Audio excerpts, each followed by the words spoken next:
We're going to open this domestic marijuana drug test to see what's included in the box. This is the $1 marijuana drug test that you can purchase at any Dollar Tree in the United States. So let's see what you get for $1.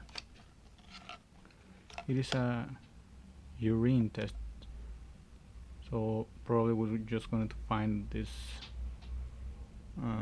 strip. So let's see what we can get when we open the box. Yeah, it's apparently it's just the strip. I mean, what else can you expect for $1, right?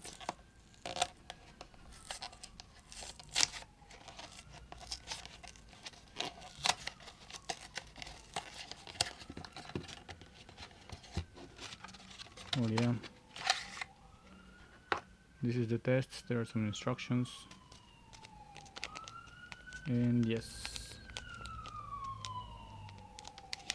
this is only a strip that you will submerge into the urine according to following the instructions included in the box and in the packet itself.